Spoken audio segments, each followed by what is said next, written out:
There we go.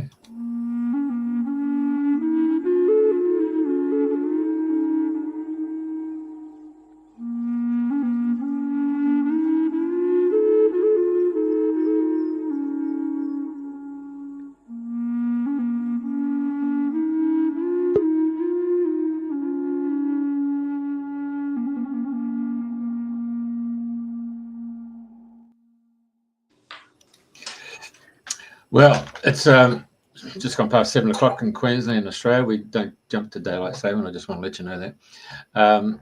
Meanwhile, our guests in the UK and across the border into New South Wales do work on daylight saving. You can watch the show, obviously, on any Facebook page and the Facebook pages, I should say, and also the YouTube channels, Radio FM 88 Australia, Andrena Forrest, and X is Radio FM 88 Aussie. We just want to make an announcement that over the Christmas period, we've done something completely different. We've actually gone and changed the whole structure of our songs from 440 hertz to 432 hertz. And there's a special reasoning for that. And I'm quite sure in the conversation, Rhydian will be able to amplify what's just happened with the music being changed to 432. So, and that actually came about from another guest we had from the UK, Christian Carry-On, who was talking about 432 hertz. So without further ado, but I wish you welcome for 2025. And I'm passing over to Andrena, and let's do it, mate. Okay, mate. Thank you, Jeffrey. And good morning, good day, good evening to everybody who's tuning in to Dreaming the New Dream. It's lovely to be back live again after our little Christmas break. So welcome all you newbies. So today is the 9th of January 2025. And it is great pleasure today that we have Rhydian Lewis as our guest. So Rhydian, thank you so much for being our guest today. Whose car alarm's going off? Well, it ain't mine. That's live. That's what happens when you go live, mate. Yeah. Well, it's still going. Hello, Andrena. Oh my God. Hey, Jeff. How are you guys doing? It's so good to be here. Yeah, I'm just across the border of Queensland in New South Wales. It's just gone 8 o'clock for us here. It's just gone dark. You can see a little bit of dusk still outside, but yeah. Hello to anybody from the UK that's watching. Any of my family or friends in the UK. It's been a real beautiful journey actually, coming from the United Kingdom over to this wonderful place. And we still got the car alarm's gone. Hey, Andrena, back to you. Right. So it's fantastic to have you on the show, and I love your music. I mean, absolutely fabulous. And so just wanted to acknowledge all the work that you're doing around the world with your music, touching soul, and that's the main ingredient for me, is who touches soul on many levels. But it's interestingly that you were born in the UK in South Wales. And now you're in Australia, in North Wales. in New South Wales. I know, I didn't have to move very far. So where were you born in Wales?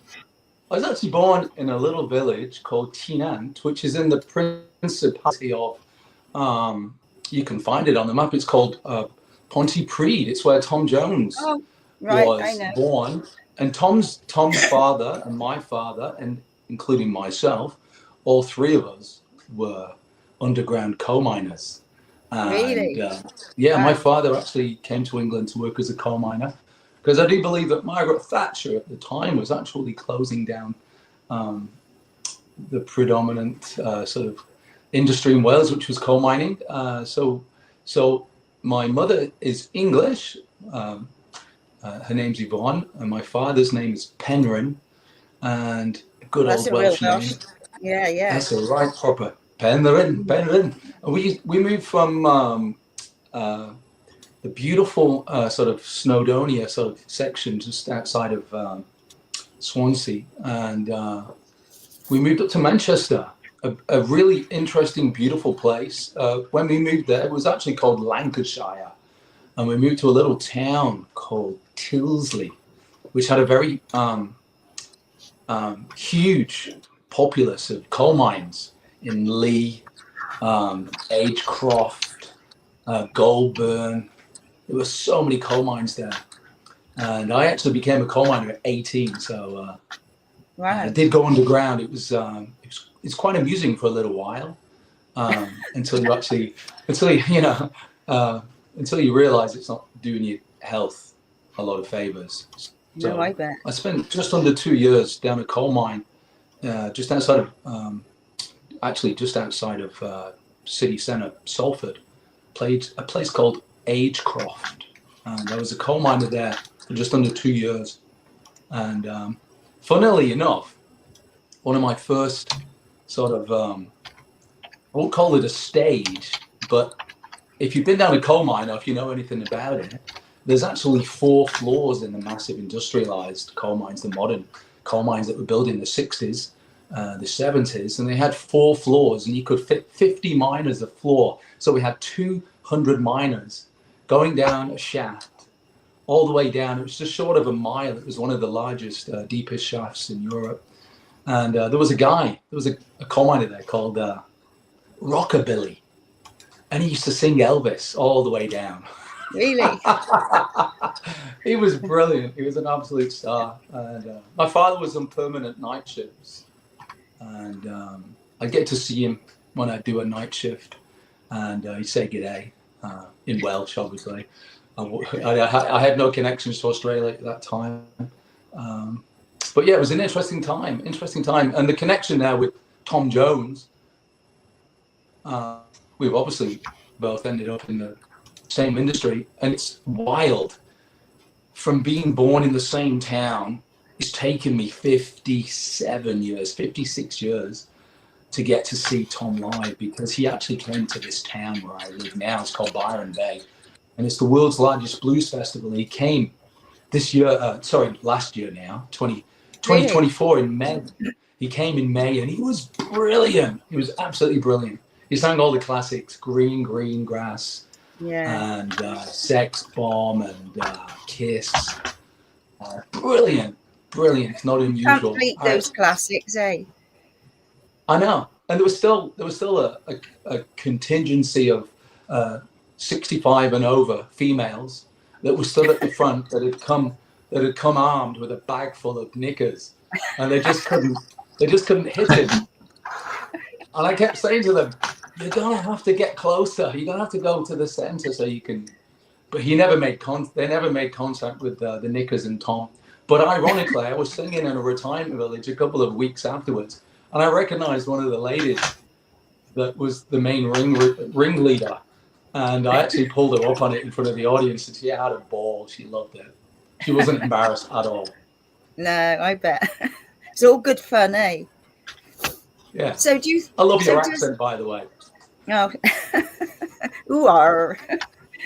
I love it. So do you think being born in Wales gave you that beautiful singing voice so that you could do what you're doing now? Was your dad a singer? Because obviously the Welsh have all got beautiful voices, and they're well known for their choirs and all sorts of things, aren't they? So was that your starting ground? Did you start off with a lovely voice?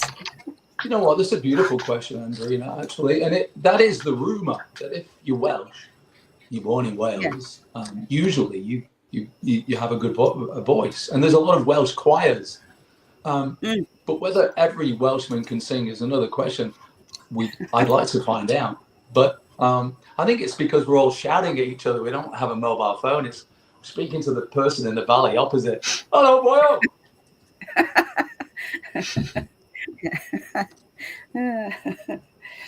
Right. So, I mean, I read your bio. Oh, my God. You've done so many things. It was like photographer, TV presenter, model, bodybuilder. Oh God, it goes on and on and on. So start at the very beginning. Like obviously, you were born in Wales, but some of the steps and some of the things you've done because obviously you would have found yourself in many situations and you've had lots of doors opening up the long. So over to you on however you want to share what you'd like to share today about you and what you do. Okay, well, go make yourself a cup of tea, Jeff and Andrena, because this is going to take a while. But anyway, so I'm going to start when I was 15. So I was introduced to Sylvester Stallone and Arnold Schwarzenegger. And just around the corner was the local police station. And right next door to that was a scout hut. And a friend of mine, he's a friend of mine now, but in the beginning, Colin started up a gym. And I was so impressed with Arnold's body. And I used to watch him every day before going to school in that documentary called Pumping Iron. And I was obsessed. So I'd go along and get as many tips as I could from Pumping Iron. And I'd try and look like Sylvester Stallone and Arnold Schwarzenegger. And I used to watch Rocky 1, 2, 3, 4, 5. I used to watch it daily. It was like they were mostly father figures for me, those two. So that's where my fitness and my strength came from with regards to being healthy and having a good body as such. And then, ironically enough, on one of the chat shows in England, I think it might have even been on Parkinson, there was a breakdance crew that were visiting the United Kingdom in the 80s when I was 15, and they were called the Rock Steady Crew. Now they were spinning on their heads and doing all this crazy footwork on the floor, and they looked like gymnasts. Most of them were sort of Puerto Rican from the Bronx, and they were sort of Afro sort of mix, wonderful athletic individuals that had this skill called breakdancing or b-boying or body popping. And I was obsessed. So my brother, a couple of friends from down the street, Danny, David, we all got together. We bought a piece of lino and we were breakdancing non-stop on this thing. And we'd go in the house, we'd play the VHS, and we'd try and get our heads around all these moves. And then we'd go outside and then we'd try and replicate what we'd seen these New Yorkers do on this lineup. We dressed like them. We tried to speak like them. We did all the moves like them. And we put together one of Manchester's first breakdancing sort of groups. And we were actually called, what were we called now?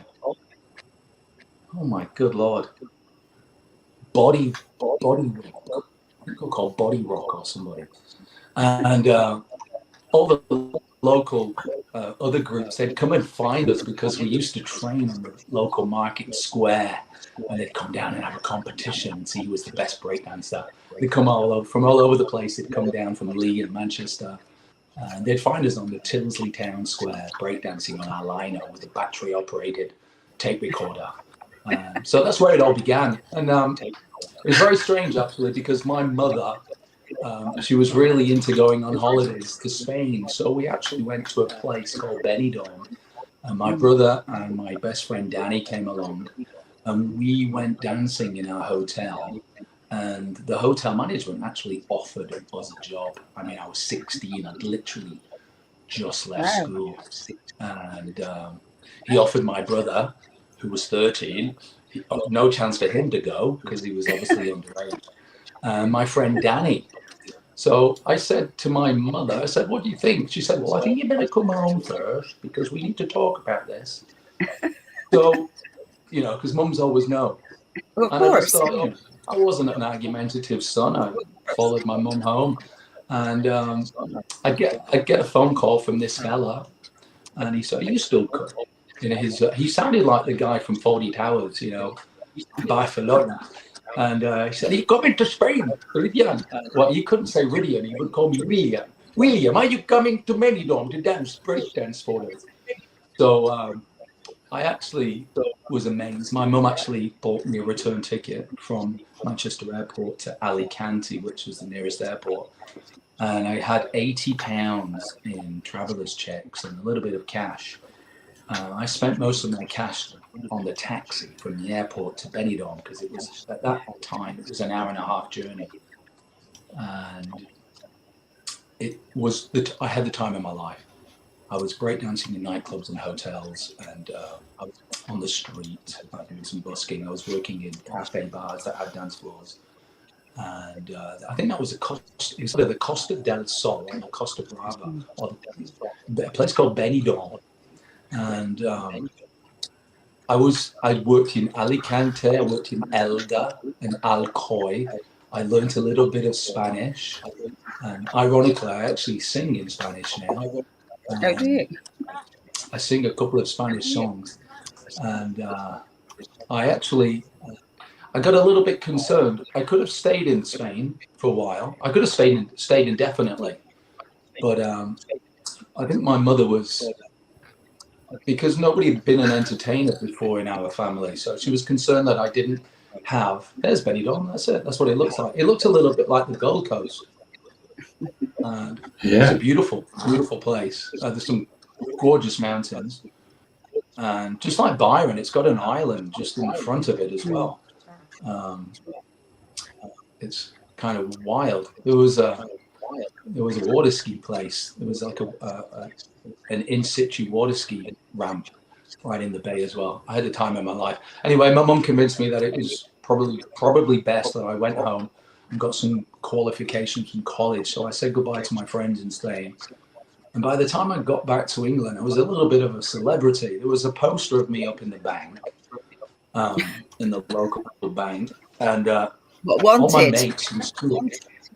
Just a picture of me, you know. I think I might have been doing that, but so when I got home, there was a poster of me in the bank, and I was a couple of weeks late from registration from college, but my mother had actually sorted it all out. So when I went there, my old school friends from my old school had actually gone to the college, and they were like, "Oh my God, tell me all about it." And I was a little bit of a celebrity. It was wild. Even people that I didn't like or talk to at school actually knew that I'd actually done this sort of really cool thing. So that was a bit of a thing for me. It gave me a lot of independence. And as a 16-year-old trying to work out, coach routes, dealing with taxi drivers, working out what meals you're going to eat, and, looking after your laundry, in-house laundry. So it taught me a lot at 16. It was a really special time. I've got a lot of love for Spain. I really love the culture, the language, the fact that they're really highly into God. I think it's a beautiful, beautiful, beautiful country. And it's one of the places, believe it or not, that I'd like to take my family to visit when we go to Europe again. So, and then from where were we up to? So from breakdancing, I did a bit of college, and then I went to another college. I became a coal miner and a landscape gardener. I was a chef for a little while at the Little Chef, that sort of roadside cafe in England. The red banner. I worked there as a waiter and a chef. I did about a year. My father came into there and said, "Rhydian, you're 18 years old now. You can legally go down the coal mine. You get a lot more money down there than you would here, boyo." So that was that. Signed on for a management course at the coal mine. I did 2 days at a university studying psychology and how to blow stuff up with dynamite and all the laws about gases and how the coal mine works. And 3 days a week I'd be down the coal mine. And then after that, I went to a university to study landscaping. I've got a City and Guilds Phase 3 certificate. It took me 3 years to get. I didn't like the coal mine very much. I loved the people. I didn't like where it was heading. It was a very tough job, very dangerous, unhealthy. And I was one of only 2 individuals that used to wear a coal dust mask down the coal mine. And we know how effective those masks are as of late. So, yeah, well, apparently the coal dust particles were smaller than the smallest hole on the mask. So I used to put 2 on. I used to think that it would help me if I put 2 on. But I came out okay. I came out okay. And I went to this college for 3 years. I did a city and guilds in horticulture because I wanted to do the opposite of being down a big black hole where you didn't know what time of day it was. So I became a landscape gardener for a couple of years. And then I was lucky enough to form a friendship with a gentleman called Nathan. We met in the local swimming pool in Tilsley, as we call them, a swimming baths. And there wasn't really that much going on in my town, but they had a baths. And there was a deep end, and me and my friend Nathan, we'd race each other. And we got talking, and we'd go out on a Saturday night, and we were just in the right place at the right time. One Saturday night, we'd actually got in with the right manager of this nightclub. It was called the Royale, and it was only girls only that night. And the manager, he said, Nathan, Rhydian, do you want to come in and cop a load of this this male review strip group up from London? It's all girls. It'll just be you, me. It will be the only males in the place. So we thought, oh my God, it's going to be crazy. Let's go and watch it. So we watched. Just trying to think what they were called. They were called the Dream Boys. The Dream Boys from London. And they were on stage. And I was a dancer at that stage in my life. I'd actually earned a living. And the breakdancing and everything else had actually stuck with me. I was very good. I'd been a ballroom dancer as well. Actually, weirdly enough, when I was doing ballroom dancing at 14 or 15, I actually had this famous fella who would go on to be part of Take That. His name was Donald. What was his first name? He was a model as well. We had the same agent later in life, wildly enough. But anyway, so I just looked at this group from London and I thought, oh my God, I can totally see myself doing that. And my friend was, into physical sport and looking good, and he was a great dancer. And then we actually knew one of the male pole dancers in this club, and we asked him. His name was Errol, and Errol said, "Oh, I know a guy that knows a gym in Cheetham Hill, which is a really dodgy place in Manchester where you could buy all these cheap clothes, just around the corner from the prison." So we'd actually got a place to rehearse. The gym owner became part of the group. He had another friend. So organically, we had 5 members of this strip group. We called ourselves the Untouchables, and we toured England for 2 years. Really? Howard Donald, that was the guy. And thank you for that. Howard Donald would go on to join Take That. And we both had the same friends in the dance school, and we both had the same dance teacher, a guy called Nigel Horrocks, who ran a dance school called the 180 Dance School in Manchester. He was one of those judges that you'd see on the television now, celebrity ballroom dancing shows. He was of that ilk. I used to love doing the waltz and the tango and the cha-cha-cha. I still do it now. And now I can sing songs. So from the strip group, where I could sing and dance and do all these incredible routine and dress up in theatrical clothing, we had a ball. We did a season in Blackpool at the famous Sandcastle. And after that, oh my God, did a bit of modeling. I joined an agency in Manchester. It was called Boss. And ironically, the owner of that agency, him and his partner, Deborah, his name was Nigel Martin Smith, who would become the manager of Take That, and his partner, Deborah Burns. They had this wonderful agency. They sent me all over the world, modeling and TV presenting and acting.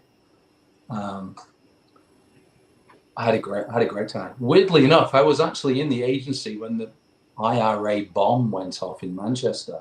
I was actually stuck in there with 3 members of Take That, and we were told that we couldn't leave until the police had given it the all clear. Wild times. Oh my God, I'll never forget that day. It was very exciting, but concerning at the same time. So for modeling, I moved down to London. I got myself a London agent, and it all just exploded. I traveled to New York. I worked in Milan, traveled to Los Angeles.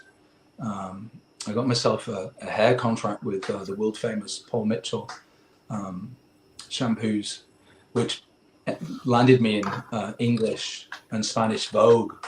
I was on an advertisement in Vogue several times.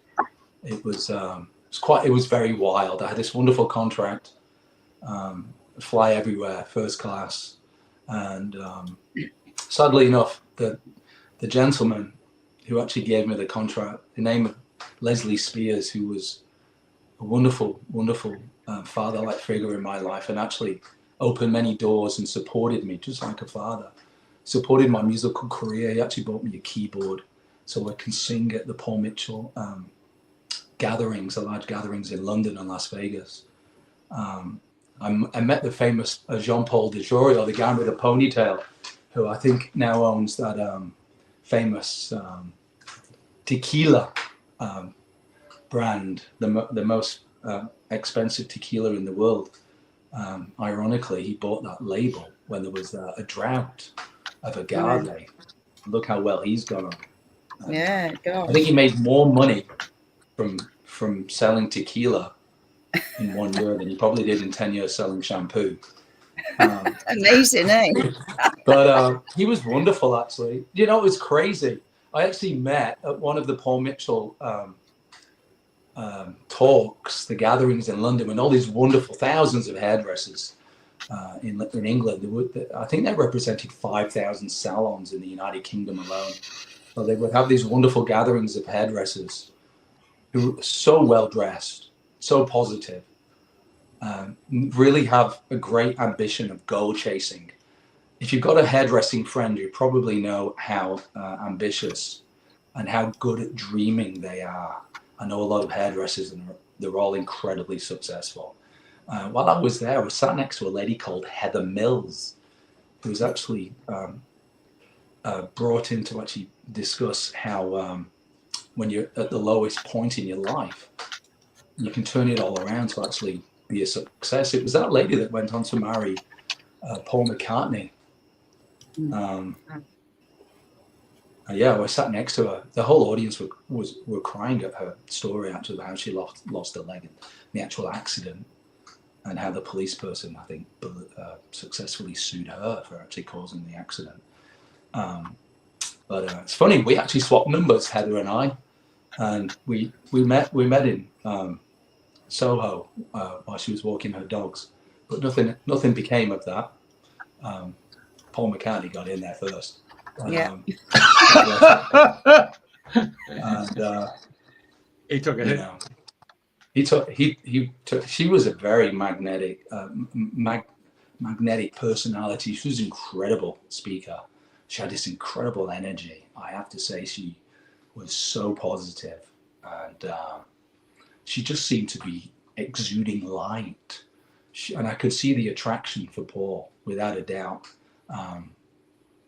Obviously, later in life, they didn't see eye to eye on certain things, but you know, everybody can't be perfect. Everybody's got their own little journey. So after that, where do we go from there? Oh my good Lord, I'm just trying to. I presented on QVC, which is the shopping channel. It was very successful. I used to go to a wonderful power station, Battersea Power Station in London. I'd catch the tube everywhere in London, and I'd get off on the other side just so I could walk across this beautiful bridge in Battersea, the Battersea Bridge, which I think Love Actually was filmed on. There's been a lot of films on the Battersea Bridge. So I worked at QVC for a little while, and I was their go-to guy for a company called Slender Tone. You know, the electronic ab workout machines. And I was on there with a wonderful lady from, she used to be in the Carry On movies. She was a beautiful, beautiful lady. She had a gorgeous little beauty mark there on her lip, and she was Carry On nurse, Carry On doctors. What was Barbara Windsor? No. She did EastEnders. She was a singer. Yeah. Oh God, what's her name? Yeah, she was like Barbara. I know, I can see her. Had long legs and dark hair. She was absolutely gorgeous. She's on YouTube.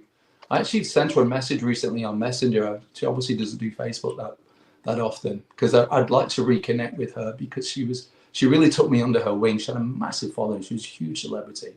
And together she used to sell to the ladies, I used to sell to the gentlemen on QVC. So in a 14-hour live TV stint, we'd actually sell a lot of units. And I used to get spotted on the underground when I was living in London, and people, when they think you know you, they go, and then they can't remember your name, and they don't know why they'd met you. But it happened a few times actually on the tube, and I did it actually a couple of times myself when I was working on Coronation Street as an extra. I go up to people, your brain would actually work faster than your recognition. Your recognition would work faster than your brain in reverse. But I'd see all the famous people from Coronation and go, "How you going, mate? Yeah, what have you been up to?" And I'd actually feel like I knew them. It was the wildest thing. So it was funny that I was actually experiencing that from the other side. But so for modeling, and I've acted in potentially over 300 TV commercials easily across Europe, United Kingdom, America, Australia. I became a photographer as well whilst working as a model, because all my photographer friends who used to photograph me, they said, "You know what, Rhydian, you're in the perfect place to actually give yourself another career if you want to pick up a camera," because everything was shot on film in those early days. So I had a lot of model friends. I should call them up and, call them up. And so I'd give you a free test. I'm not going to cost you anything. I used to practice. I had the most amazing portfolio. I'll stay there. I'll grab it. I'll stay there. Oh my God! I mean, here's a bit of my photography. Look, I used to do all this photography. It's upside down. I used to do all this amazing photography with all my friends and stuff. Wow. It's a bit naughty, but I work for Sunseeker Boats. I work for Paul Mitchell, the magazine. I do all these incredible shoots. So it was a real passion. I was a real artist, I used to. I just had a flair. At catching things. I really enjoyed it. And then for photography, I'd sort of doing a few movies. And hang on. I've got some of those names for you: Joan Sims, Hattie Jakes, Barbara Windsor, Patsy Rowland. None of those. Who was the first one? You broke up in the first one. Joan Sims. No. She played nurse. Yeah. No, there was another lady that was a nurse. Have a look. She had long black hair. She was a dancer in a cabaret. She was a singer. She had singles out. Keep looking. That's brilliantly looking. Joe Rogan has a guy like that on his show. That you're doing a great job there, Jeff. All right. So from photography and stuff, I met this fella through my partner of the time who was working on some singing projects with a very famous producer called Steve Brown, who actually worked with George Michael, Queen, Manic Street Preachers. And he was working on my partner at the time's sort of like an album. And then he just came up with the idea of why don't you and your partner sing together? And so we did. And Paul Mitchell, Leslie Spears actually got on board. And we produced this great single called "In Love with My Best Friend." If you go to my YouTube channel, it's got like over 250,000 plays. It made it onto a wedding list in America. It built up a massive following very quickly. Went a little bit viral back in the day. And we did do 2 singles with Steve Brown. I did a little bit of recording with Cliff Richard's producer, and he did Aha as well. I was doing a little bit of recording in a studio there down in Richmond. Just trying to think of his name now. Alan Tarney, a really incredible producer. One of probably the world's most paid out producers with his work with Aha. He did Take On Me. Take On Me. He did that one, obviously. And so it was great. I did all this studio work, but nothing ever came from it. We had a couple of close encounters with a couple of record companies. I worked with Richard Derbyshire as well. I've just re-released a single from Richard Derbyshire, It's called Speak Without Words. That's on my Spotify. So I did a little bit of singing in England, and then I just sort of packed up everything, sold a house. I toured the world for a year. I just had time off. I just wanted to have a bit of fun. And then when I came back, I was massively interested in coming to Australia because I wasn't too keen on the English climate anymore. I wasn't seeing Really? I wasn't seeing enough blue skies and sun, so I actually decided to make a concerted effort. But I was getting a little bit old in the tooth, and it looked like there was no hope for me if I didn't move over here before I turned 40. So I really picked up my my goals, and I set my goal. I was determined to come to Australia, and I did. I came over. I went to school in Brisbane. I learned to become a hairdresser. In 2 years, I did a certificate 3 hairdressing. So I'm a legally trained hairdresser in Australia. You would have done that at Kangaroo Point, wouldn't you? No, I did it in where did I do it? I did it in Garden City. Oh, did you really? Garden City at a beautiful college called Matters in Grey. And I was there because there was an incredible loophole that the government had actually given all these wannabe immigrants a really good open door into getting into Australia, because they were short of hairdressers. I mean, go figure. And it's a pretty poorly paid career over here. It's opposite in England. It's a really highly paid. You usually get 60% of your chair, if not more. They don't really do that over here. But I wasn't concerned. It was a way in for me to get into Australia. So I went there. I was there as a student. I was an English-speaking student from England.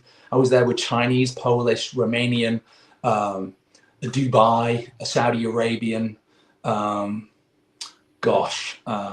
German. There was even an Afghani girl there as well, and it was an absolute riot because all the students couldn't hear. They had trouble with the Australian accent.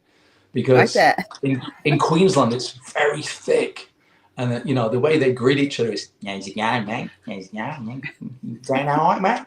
And I really struggle with the Australian accent, but and all the really highly educated Polish and Romanian and German people that could speak 3 languages, they could speak English fluently, but they go to me, "Rhydian, what are they saying? What are they saying? Can you?" I go, "Well, I'd say, well, this is what, So I became a bit of a translator, a little bit like that commercial that Western Australian Premier did during COVID. Remember when you had that Aboriginal lady there? It was just, that was crazy. I remember watching that and thinking, is this actually real? Well, that's how I actually felt at the college. I was actually translating English back into English. But so from there, I graduated, and the Australian government decided to take hairdressing off the list, so I was buggered. They gave me the carrot. There you go. Yeah. And they took it away, so I was kind of in no man's land. And the ironic thing, I think 500,000 boat people arrived in that particular year. There was a lot of issues with boat people coming over here, and even though I'd actually paid for a visa, they couldn't process it. And it took them 5 years to process my visa because there was a backlog of all these asylum seekers for 5 years. And in that 5 years, whilst waiting for my visa, my graduation visa to be processed, I actually got married, built a house. I had a baby, and I still wasn't an Australian citizen. It was wild. So I got in touch with a local federal MP. In Australia, we have a federal MP and we have a Commonwealth MP. Like in England, I think we have the Lords, and then we have the Houses of Parliament. It's a similar system. It's based upon the English system, but it's different in the fact that we have an upper and a lower house. And here, the lower house is a federal government where you have federal MPs or senators. And so I contacted my federal MP, and literally within 48 hours, it actually put me to the front of the queue, and I could actually process my visa and work it all out. But it was a process, and it was weird. I have to say this actually to an Australian political system. that you shouldn't really make somebody that's English and only speaks English to keep taking an English class every 2 years, because my certificate ran out after 2 years. I was here for so long, I had to take 3, and they were $400 a pop. And I, ironically enough, I didn't get top marks. Top marks was 8.5. I'd get 8. I think it was the Chinese person that couldn't understand Mancunian. But anyway, I love being on it over here now. So now, from hairdressing, I was actually cutting a 15-year-old friend of mine, who a brilliant magician called Matt Hollywood, who's been the Entertainer of the Year, is a fantastic comedian, magician, and he's had a show permanently now on the Gold Coast for around about the last 7 years. I think he's down in Orchid Avenue. He's definitely worth seeing. He's an incredibly tall, handsome, blonde guy who I used to color his hair and cut his hair. And he sent one of his singers in, whose name was Jake Mayweather, 15-year-old, another highly successful and very tall teenager that Matt wanted me to cut his hair. So he told me how much he earned in a gig, and I thought, oh my God, I don't really earn that much as a hairdresser in a week. So I thought, I'm going to follow this guy around. He must have thought, who's this 40-year-old dude follow me around to all my gigs? But I was checking out his song playlist. I was looking at his PA, and I was sort of working out what sort of venues, because I'd sort of got this idea that I wanted to do it, because whilst driving home one day, I actually listened to the radio and I heard a song by Michael Bublé. The song was called Everything, which is a song that Michael wrote for his then girlfriend actor, who's also Mary Poppins, and not Julie Andrews, the other one. And anyway, he wrote that song for her, and I thought, oh my God, it's in my key. I love the way it sounds. And it came on the radio so many times. I learned the words really quickly. And so between the young teenager who I was cutting his hair, and between Michael Bublé, that gave me the inspiration to actually start singing again. I auditioned for my wife and her parents in the house, sang 5 songs. And so this is a very famous Australian way to speak, and Jeff's going to get this. I said, so how did it go? To my wife, and she said, yeah, nah. She said, you sounded really good in some places, but it's a bit of rehearsal. So I rehearsed in the car for 6 months. I learned 70 songs by heart in the car. And then I said to my wife, Paula, I said, I think I'm ready to audition again. And then literally after I auditioned, she said, perfect, now go and get some jobs. They were going to the beach with our newly born son, Kalen. And she said, I'll meet you there. You go and get some gigs on the way to the beach. I actually went through Sanctuary Cove in Hope Island. I picked up 3 gigs on the way to the beach. I used to live there. I used to live there, yeah. We used to live in Coomera. So driving from Coomera to the Spit, Southport, we'd go there down to the Spit on the Gold Coast. It's a beautiful, beautiful beach. It's got a pier, and it's got a wonderful horizon. It goes all the way down from Morton, where is it? Tipplers. It goes down from the Coomera River all the way down to Coolangatta. It's a huge bay. It's an absolute phenomenal, beautiful bay. Yeah, because I lived in Upper Coomera for a bit. Oh, it's beautiful in Upper Coomera. Whereabouts did you live? What street? Oh, I couldn't tell you now. Flip. About 10 past lights. Yeah. It's changed a bit now. You wouldn't recognise the place. They've really built up into the hills, but it's very pretty. I actually sing at a lifestyle village up there. It's called Sea Change, and they're very kind to me, and they seem to like the songs that I sing, and I get booked regularly. And it's a bit of a chain around Australia. If you check it out, it's a beautiful, beautiful chain, very luxurious. So you can either buy, I think you buy your house, but you don't own the land, and like it's a little bit like Body Corporate. You know, you pay a monthly fee so you can use one of their 7 pools. You get free yoga lessons. They've got an indoor cinema, in-house cinema and everything, and they've got an entertainment, and I'm one of the entertainment. So at the moment I've actually found myself, because I'd say that most of my audience is female and 65 and above, but luckily a lot of gentlemen out there are real good jazz lovers, and they seem to like the music of Frank Sinatra, Michael Bublé. I do Bobby Darin, Dean Martin, you know, all the Rat Pack songs, and I actually sing. I'm lucky enough to know Englebert Humperdinck's son, who lives on the Gold Coast. His name's Scott. I actually met him in Byron whilst I was searching for a recording studio to record an album. And this gentleman who I didn't know, whose name's Scott Dorsey, he actually showed me. He said, "What sort of music do you do?" And I said, "Well, I sing Michael Bublé." And he said, "Hold on, check this out." And he pulled out his phone and he had a picture of him, Michael, like this. And I'm like, "How did you get that photo?" He said, "I manage my dad." I went, "Who's your dad?" He said, "It's Englebert Humperdinck." I went, "You are kidding." So we've had this great relationship, and he's got me some fantastic gigs. Scott actually got me a season as the in-house entertainer at the Palazzo Versace, where in England, you know that hotel really well because it's where all the celebrities who get thrown out of "I'm a Celebrity, Get Me Out of Here," that's where they all go and stay.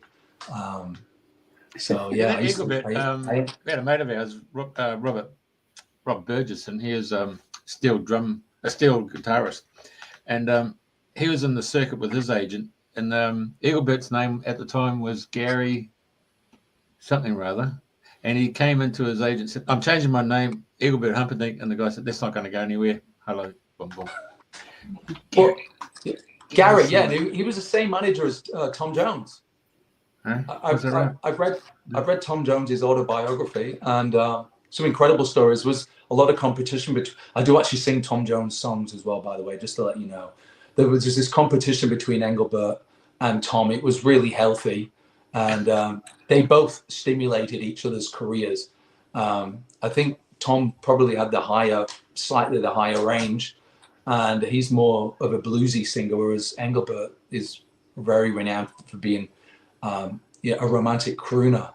And ironically enough, when people actually say the word crooner, they don't actually know that it originally was actually was an offensive word.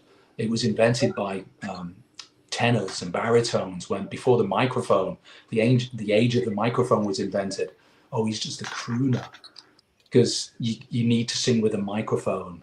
You can't belt out the song without a microphone. So it was a derogatory term that's actually stuck. So the word crooner actually does denote what sort of genre of music you sing, you know, Bing Crosby, Frank Sinatra, Dean Martin, all those crooners. Then it went on to Engelbert. But you know what? I used to love Perry Como. Oh my God, Matt. Yeah. El Messina. Oh, my brother loves it. Matt Monroe. I did. Talking about that Tom Jones, when he was living at Piddle, how do you pronounce it? What's the name of the Pontypridd. Pontypridd. Anyway, so there weren't any phones around in the local area. They had a phone box down the end of the street, and they used to go down everybody used to go down to that phone box and make the phone calls. So he got really sentimental, and because he lives in Los Angeles, he actually went and brought that phone box and got it shipped over to bloody Los Angeles. Yeah. Oh my God! Do you know what I thought you were going to say then? When he was missing the Welsh people, I thought he knew the phone number of the box and he would just call it and hope somebody in Wales would answer it. You know, Tom got thrown out of a fish and chip shop window in his hometown. I think he was trying to chat up a lady whose boyfriend was actually in there as well at the same time, and he had tuberculosis. A lot of very famous singers, Bobby Darin had tuberculosis as well. It's like these really powerful singers that were denied the one thing in the world that they wanted to do. So when they could sing again, there was no stopping these people. Nothing could stop them. You know, if they were going to be a singer. So Tom and Bobby Darin. There's another one I can't remember now. But do you know what? Was that guy? Who was it? El Martini. El Martini. Right, and his name was Gary Dorsey. That's it. Gary Dorsey. Yeah, that's it. Yeah, oh my God. That's his real name. Yeah. Yeah, they all had matching. There's a famous photograph with Tom, Englebert, and Gary, all with matching Rolls Royces. Oh, is that right? With a big fat cigar. Naughty boys. Yeah, I love that music. I was brought up with that music. So Tom Jones, the Beatles, Elvis, Cliff Richards, Tie a Yellow Ribbon Round the Old Oak Tree, which is a song that I sang to my children when they were babies, and they know all the songs inside out. When I'm singing in Chinese in the car, my wife and Gracie and Kaylin all can sing in Mandarin. Wow. Because if I don't sing this song every couple of months, it completely exits my brain. Yeah. So they can all sing. I was hopeless. At language at school. But I can still remember the French words that I did learn, but for some reason my heart wasn't in it. But since I've moved to Australia, I can sing in Japanese, Mandarin. I even learned an Indonesian song, which I actually forgot because I didn't practice. Like I said, if you don't keep practicing these songs, they just go out of your brain, because you have to keep connecting the synaptic membranes for that connection to remain. Otherwise, it just exits, it goes. Singing Italian. Coming back to Englebert, he was here at the Crown Casino down the Gold Coast there. And he was. And I'll tell you how much of a showman he is. He actually... You can know it in his voice there that he hasn't got the top register anymore, and he actually works the show so well that he goes and gets the microphone and he goes to all the ladies in the front 10 rows, and he said, and you know it, and so all those girls 10 rows back, there's like fucking 100 of them, they're all singing his top register that he can't sing anymore. He's really fantastic. I love that, and that's really strange actually, because as you get older, you are supposed to lose your top register. And I saw Robbie Williams the other day on social media. He seems to be doing the rounds. He's getting very popular again because of that movie, A Better Man, where he's played by a monkey. It's quite funny, but it's strange. But I noticed on his songs that he sings, he's sort of doing a similar thing. He'll get the audience to sing the words to the high range. But I've done it myself at the end of a 4-hour gig. Like for instance, I was at Redcliffe on New Year's Eve, and by 12:10, I'd sang for 4 hours, 10 minutes. My voice was really hammered. So, and you know what? I'm my own worst enemy. Somebody said, "Can you sing me Moon Dance?" And my voice was gone. I just couldn't help myself. I still tried it, but it was embarrassing because my top register had actually left the building. So I did a similar thing. I sort of just passed it out to the audience. It's a secret trade secret. So when people are doing that, it's probably because they need a bit of assistance. Now we know. We had a local guy who was well known. It was John Rolls, and because I know John. His Mary Pigman and his kid. He got a job up in Hawaii, and so he got a guy from our football team who was his nephew to come up to Hawaii to become the roadie and learn all the tricks of the trade. Yeah. Anyway, he used to do two shows with the matinee and then the evening show. I said, I'll just put myself in there. Anyway, what took place was he got another well-known New Zealand singer called Howard Morrison, who became Sir Howard Morrison. He said, "Come on up. I've got a gig for you for a fortnight." So he turns up, and Howard says, "My voice won't last a fortnight. 2 songs and 2 songs a day." He said, "No, mate. This is how you do it." So the matinee, he said, "You're going to have all the oldies in the audience, and you're going to ask them what state they come from. And once they tell you the state, you sing a few bars of their state's national anthem, or for their state, and they'll love it. You go around to all the different states." He said, "That'll take up at least 45 minutes. The show goes for an hour and a half, and then you sing a few of your big songs, boom, boom, easy, save your voice, and then you wait for the evening show, because all those folks, they've all had their little tea and they've all gone to bed, but they've told everybody else you've got to go see the show, and then you'd bring out your big numbers." God. Just save your voice. Jeffrey, I'm going to write that down, actually. Yeah, I'm actually going to contact John actually, because that's actually really useful. The only sort of real Australian songs that I actually know, obviously, is Waltzing Matilda, and I sing what's still called Australia Home, which is a famous Alan song, which is wild. My 13-year-old, when he was 13, he's 14 now, but my son actually played on what's his name? Alan? Peter. Peter Allen. Allen. Peter Allen he sold his piano apparently for $250,000. It's that beautiful white grand piano in Twin Towns on the stage there. My 13-year-old son actually played and sang whilst he was he was like the opener for Tommy Memphis while everybody was walking in. Kalen was playing, and he played Still Call Australia Home on Peter Allen's piano. It was a wonderful experience, and some old ladies actually still remind me of the significance of that actually. My son actually, his name's Rhydian Lewis, and he's on Spotify. He's written some beautiful songs. So if you want to go and find, him, he's got a fabulous voice. He won't do covers now. He'd busk in Byron Bay, and he'd make more than Daddy would make at a gig, just in a couple of hours busking, because obviously as a child, Australians are superbly supportive of children musically over here. I have to say that. You'd get so many people that would walk past on the pavement and literally give them either a $50 or $100 note. Really? It's an experience to behold. Australians really, it's in their soul. I was shocked when I first moved over here how many people could actually play an instrument. Piano, guitar. There's so many guitar players over here. Some of the best horn and sax players you'll ever find anywhere in the world are over here. Some phenomenal drummers. And I actually have this massive band that's organically being created. We do a Michael Bublé show. And shall we play it? Hey? Shall we play it? Oh, let people go and find it. Let people go and find it after this. You can, there you go. Yeah, there you go. Oh yeah, you can. There's my Bublé thing. There's my Bublé.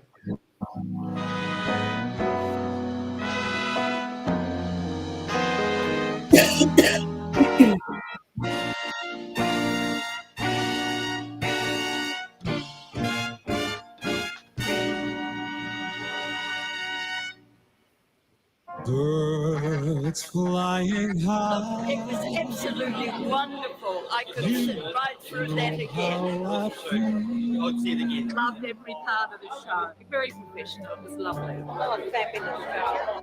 Maybe surrounded by a million people, I still feel all alone. Just wanna go home. Babe, I miss you. If I shut my eyes, I'd have thought it was Bublé. Rhydian Lewis is one of the best singers I've ever heard. He's an Aussie Bublé. I think he was channeling a lot of Mr. Bublé, but his charisma himself was very entertaining. I gotta be cool, relax, and get him, and get on that track to take the backseat. Very, very tight. The band was amazing. Certainly complimented the singing prowess of Rhydian.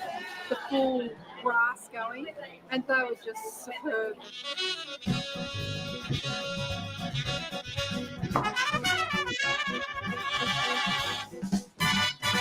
Well, they were really good as well.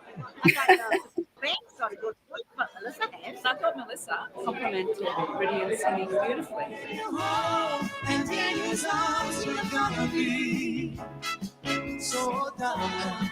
Say the last dance for me. Happy birthday, this is for you. You make me feel so young. Absolutely fantastic. He was just the greatest. Absolutely fabulous. Brilliant. Enjoyed it all. It's well worth it. Really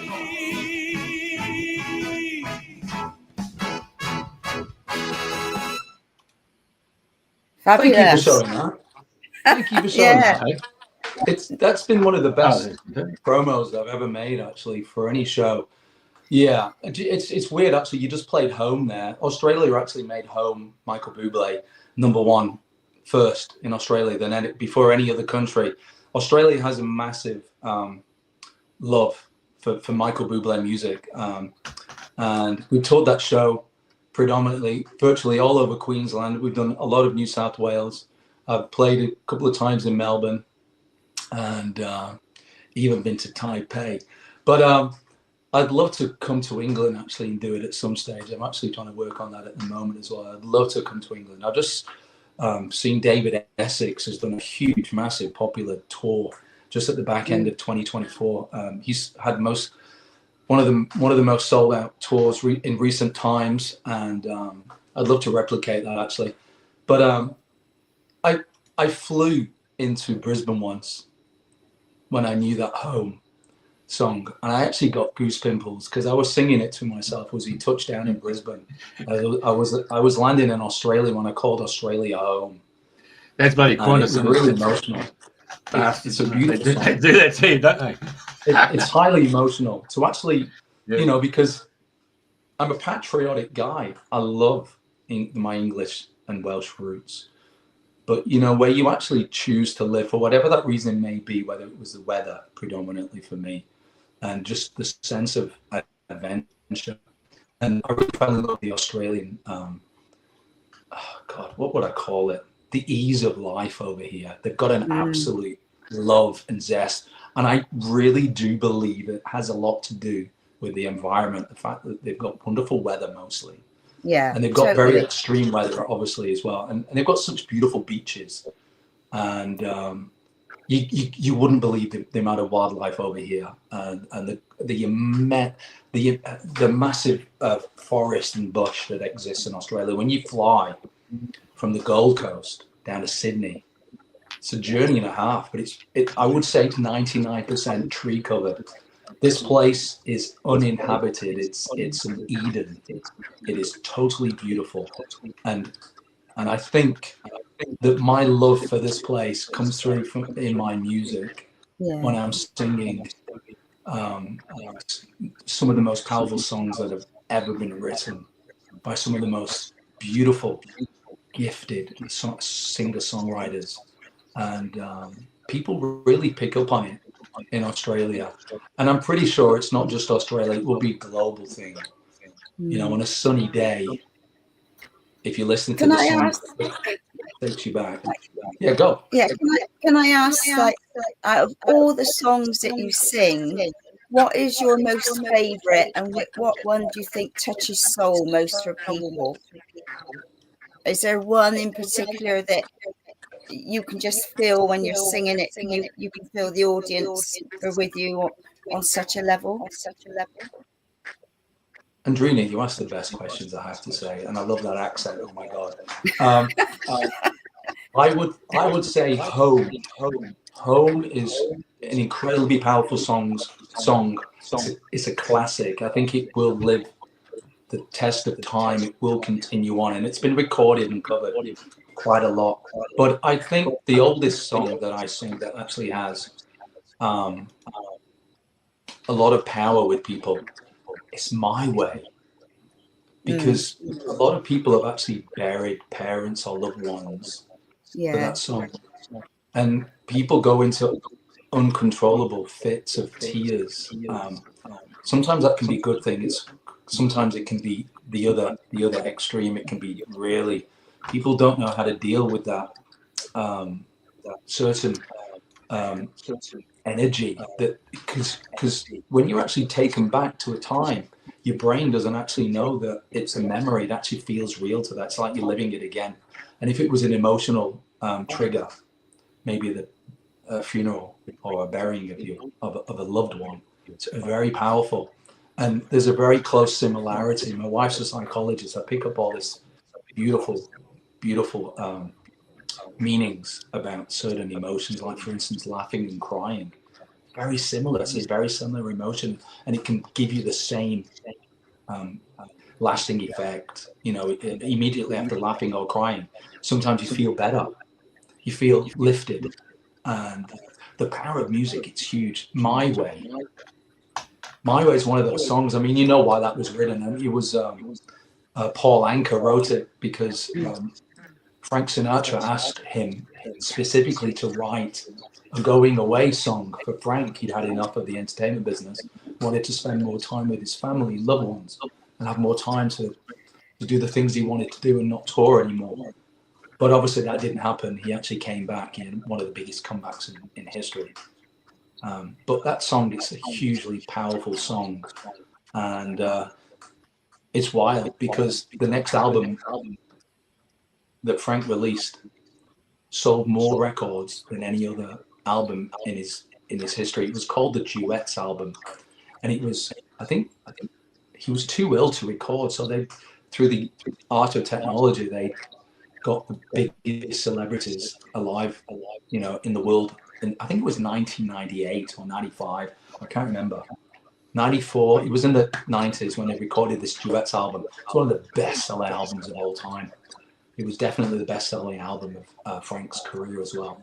And it just goes to show that when you write a song and it's sort of connected to the tapestry of a population's life, the work that goes out into the cosmos sort of binds everybody together in this unexplainable connection and instantaneous power that this song has on people's hearts. It can transpose people into this wonderful state. That is the power of music. It's huge. And it's really strange because when I'm actually singing when I'm compiling song lists, I have to love every song on that list. I have to. So when you come to one of my shows, I've actually got an intimate, emotional connection with every single song that I will be singing to, whether it's the lyrics, the story, the way it makes me feel, the harmonies, the chords. There's something powerful about all the songs that I actually choose to sing. It's magical. It's absolutely magical. Being on the stage and feeling this two-way connection. It's a highway of heart maths. I'm connected to the people in the front row, and then connected to the people behind them. And all of a sudden, it's like a growth. It's like your fingers are actually connected electronically to every person in that audience that wants to be connected to that particular vibe. I can't explain it, but I can feel it. I know that it happens because afterwards, after the show, I have something. It takes me forever to get home, but it's part of my job, and I wouldn't change it. I actually I talk for 2 hours. I make the most. I have the best connections and make the most amazing friends and contacts. People who I only meet at shows. I have a wonderful connection with them. They actually tell me when I've made a mistake on a post. They tell me how they're feeling, and they just can't wait to get to their shows. They bring their friends to them. It's just medicine. Music is medicine. For the soul. Yeah, it's powerful. Who's that fella? Yeah. So how far are you booked ahead? You must be, I mean, you know, are you limited to like try and keep in so many days off a week for family time and what have you, and shows? How do you work and balance your work and play and life? Okay, well, this is my full-time gig. Sorry to use the pun. So I could technically work every day, and there have been times where I've actually worked every day, sometimes twice a day. It usually happens right about November and December. It's the most busiest time in Australia. They absolutely love Christmas songs, and it's one of the only places in the world that actually has Christmas in July as well, because it's obviously their coldest time of the year. So they like to see what it feels like to be cold at Christmas time. So in July, they're like, it's called Christmas in July. I get really busy in July, but yeah, February is packed for me. I've got a lot of theatre shows. I'm actually singing at a wonderful ladies' memorial, actually at the South Tweed Sports Club. I think it might be the 8th of February. A lovely lady who was one of my first supporters. Her name's Leslie Rose, and she just recently passed away. God bless. And I answered a post on Facebook, and I said, "Look, I'm passing on the day. Would you like me to pop in? And I'd love to sing some songs," because Leslie was one of my first supporters. So I feel like crying now because music connects people. I feel connected to Leslie, even though she's no longer with us. I'm connected to her and her audience and what she did for me. There's a lot of very supportive people in Australia musically as well. I feel blessed. February is busy. I'm actually involved with a Bond, the Music of James Bond show. We're at the Caloundra event center. I think it might be the 22nd of February. I'm also at the RPAC on the 21st of February, which is Redlands Performing Arts Centre. It's been 5 years since I've been back there with the Bublé show, which is where that video what you just played was recorded at the RPAC. So I'm going there. There you go. There's in the songs in the key of Bond. I think it's now called The Music of James Bond. I think there was a copyright issue. So quickly, Jeffrey, take that picture off the screen. But God, yeah. I'm singing with an incredibly talented musical director called Renee Suttie. He's one of the greatest singers I've ever met, actually. And I've met a few in my time. I actually worked with her recently on the first show, the Bond show. She's a very talented jazz musician. If you actually go back through the history of the Brisbane Jazz Club, she's huge. But Renee actually created this show with a company called Wild Goat Entertainment, and I sing the songs of the male vocals of the James Bond theme song. So Tom Jones, Thunderball, Matt Monroe. We have all the time. That's Louis Armstrong. We have all the time in the world. And from Russia with Love, Matt Monroe.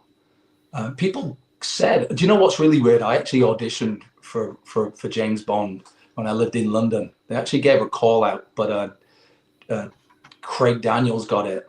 And it's weird because my agent was a really great agent in London at the time. And I thought I would be a good James Bond. It wasn't meant to be though, but I still wear that James Bond uniform pretty much 3 to 4 times a week. I love wearing my tuxedo, I have to say. It feels like a uniform for me. I actually feel slightly naked if I'm not wearing a tuxedo now.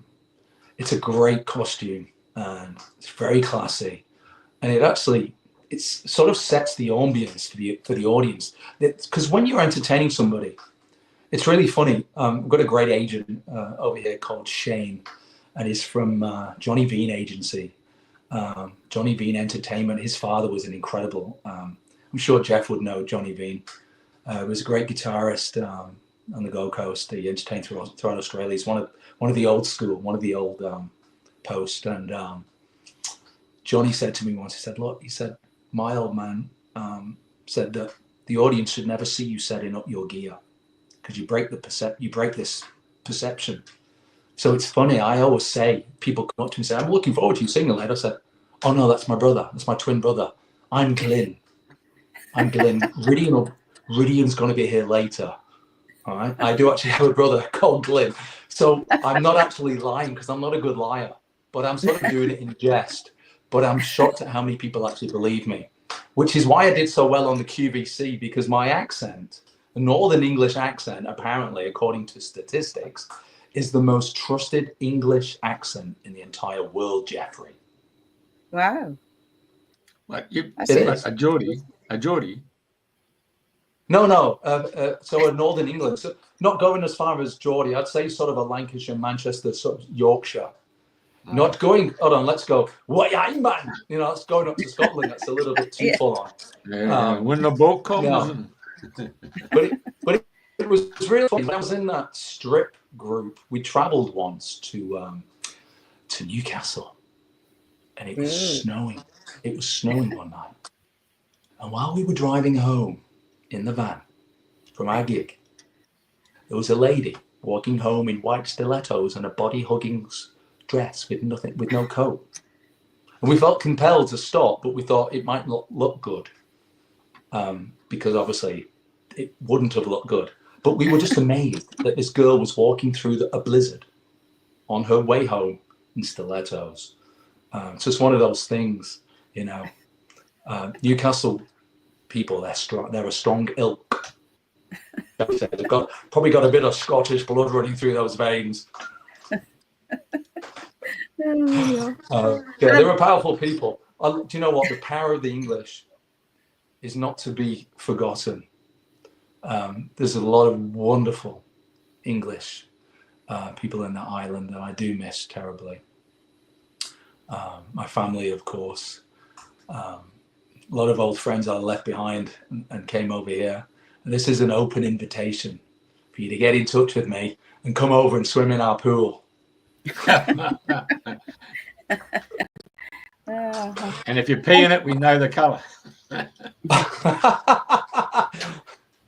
Oh, God. I wanted to ask you one other thing. In your bio, you put that you sang in front of a stadium in 17,000 people in China.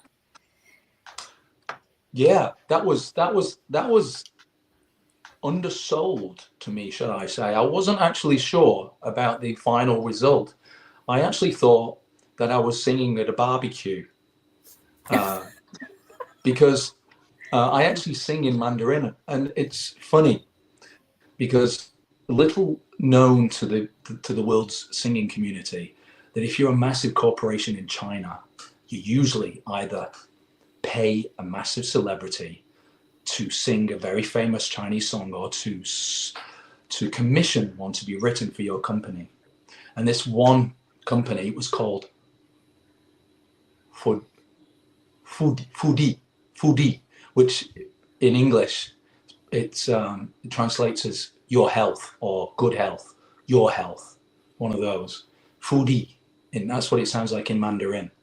And they came over to the Gold Coast, and the Gold Coast tourism, their leading Chinese Asia sort of rep, who inspired all of these 17, there would have been about 4,000 delegates from China to come to the Gold Coast. And I sang in front of them, singing there the corporate song. And it went down so well that they invited me to go to Guangzhou, which is their headquarters in China. Just, I think it's about 80 miles outside of northwest of Hong Kong. And they gave me a list of songs. I was singing 4 songs. I was getting paid very nicely, put me in a 5-star hotel, flew me on Southern China Airlines. I got there, and we went into a football stadium. It was the Guangzhou Sporting Arena, and there were delegates from all over the world. Even the Chinese army were there, marching down with the flag right to the stage. It was huge. It was bigger than Australia's Got Talent. It was huge. And I was really nervous. Went out and sang and walked out into the audience. I've actually still got the video footage. I should actually put it onto my YouTube. The Chinese are so tactile. They are so beautiful. And if you sing to them in their language, it really breaks down a lot of walls. Again, the power of music. And they would touch me, sing with me, get photographs with me live as I was singing their song with them. And it even got to a point where the bodyguards had to come out and actually rip me out of it and tell me to get back on stage. I've got it on film. It was incredible. The Guangzhou Sporting Arena, it's huge. And do you know what? I'm inspired to put that video up. There you go. I sang Josh Groban. The Chinese people love powerful songs. What is it? The really famous Josh Groban song. You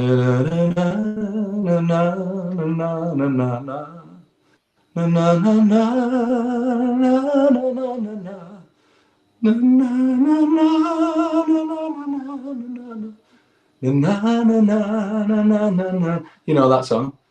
I know that. Stand on your shoulders. What's it called? Stand on your shoulders. Yeah. That's it. Yeah, that's it. You raise me up. Yeah, raise me up. So that's a big. It's really funny how many Chinese people actually love really powerful songs. So that was one of my songs that I sang. It was huge. Wow. Honestly, you couldn't. They were singing along. 70,000 people with all these glowing, sort of bigger than a human body hands waving. I'll put the video on my YouTube. If you follow me and subscribe, I'll put that up in the next couple of weeks, because it was a really special moment in my life. It actually proved to me, no matter where you're from and what language in it. Music, the power of music is huge. It's huge. It can change lives. It can make you live longer, make you feel better. It's something that connects us all. And I think the Australian and the English government, if they're listening, and I'd love for them to be listening, Albanese and Keir Starmer, Sir Keir Starmer, if you're listening, I think you need to create a special dedicated department of music. I really believe that, because medically, inspirationally, for health reasons and other reasons, and for the connection and the bringing and the uniting together of humanity, you can't go further than music. There's some songs out there, and there's some songs that haven't been written yet that actually could change the world. You know, it could. I know it sounds cheesy, but it's powerful. No, it's true. Keir and Albanese, I'd love to meet you, and I'll head up. I'll be the minister of music, if you like. Yeah. I'll we do it vote for for free. you. You can be Joseph. I'll do it for free.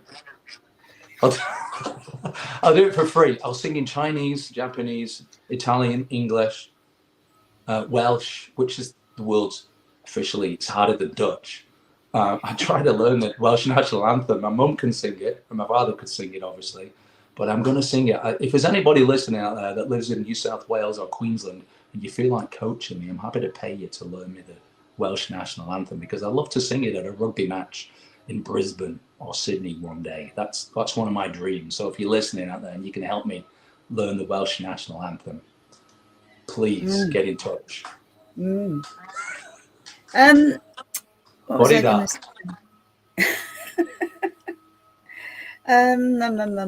Something popped in and it's popped out again now. I love it when that happens. Don't you just love that? Well, that's how it is. I get to the laundry and I go, oh, I know. The laundry? Yeah, what am I here for? What am I here for? I'll go in the fridge and go, was it food? You asked about the lady Carol put up that was Fenella filled in? Nope. No. If I had my phone available, because I'm using it for this call. What did Carol put up? Yeah, she put No, up.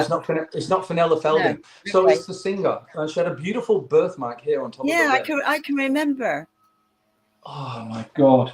If you actually put slender tone, QVC, you might get Did you say QVC what? No, slender tone. What's that? QVC what? Slender tone. It's one word, slender, TONE at the end. Slender tone. And QVC, put Rhydian Lewis, and you might actually get my partner in crime. She was wonderful. She really took me under her wing. She was so famous. I'm so embarrassed I can't remember her name.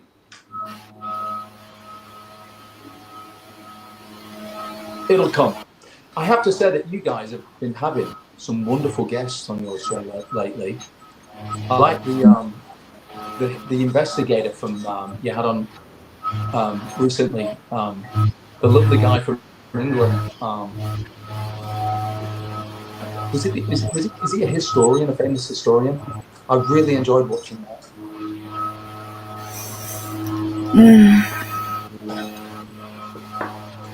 What is that noise? Are you doing a bit of soaring? No, it's I'm on a farm and they're coming through. They're doing the lawn. No, is that her? No. Hang on. No. She's way too young. No, we can find out and put it up afterwards. It'll come to me, but I'm a little bit embarrassed that I can't remember. I'm getting an A. The word A, the letter A is coming to mind. That's all about exercises, that one. It's a shame my mum's not listening, because maybe you are listening, Mum. She could tell you. Yeah. She could tell you. Have you guys have you got a busy week? We're halfway through the week. It's Friday tomorrow, so we're at the end of the week. Have you got a busy weekend? No, not at As the an moment. artist, I don't know what day of the week it is. That's an occupational hazard. I don't know what day of the week it is. No, I have a quiet weekend at the moment, so who knows? See what opportunity knocks. Anyway, do you want to give us a few bars before you go? Something to sing us out with, because it's been an absolute delight, and the sound is getting louder. Oh, it's just stopped for a minute. It's been an absolute pleasure to have you on the show and sharing your story. And yeah, it's been really lovely. I'm so thankful that you've been available to speak to us today. Oh, Andrena, it's an absolute pleasure. And during the interview, I've actually felt you a few times. Actually, I've been connected to you a few times. So thank you for that. I feel that you're very sensitive, very powerful, very emotional, and a very giving person. So thank you for your time. And I really do wish you both a lot of luck, a lot of coming to you, wellness coming to you in the very near future. And Jeffrey, I hope to bump into you very soon, my good man, at a gig. And I actually put a post on my Facebook today, and I think it was a meme. It said, if you cuddle, try and do it skin to skin. But I had to readdress it, because I actually put on some. It just said that you have to do it skin to skin, because I think it said your nervous system will thrive or enjoy it. And I had to rethink, because I posted it and I think I said something like, it's really hard to get skin to skin when you're wearing a tuxedo, but I said my hands and face is available. But I thought that sounds really dodgy. Leaving yourself wide open there then. I left myself wide open, and you know what? I've not been on Facebook all day since I posted that, so I'm going to go on and probably feel the fallout.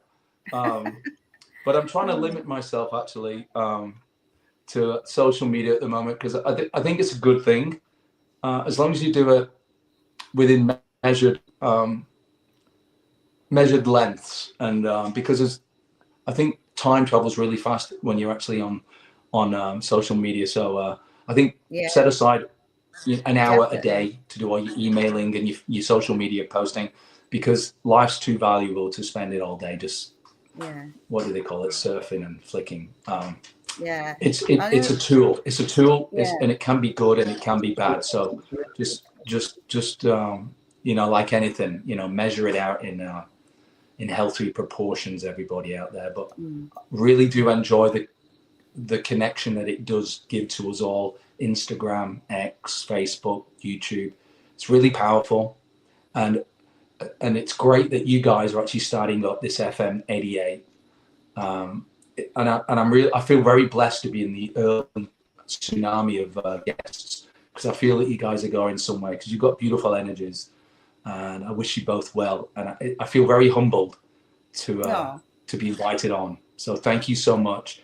And I do invite anybody to get in touch with me on any of the social media. And please do go listen to my YouTube. I post something every week on YouTube.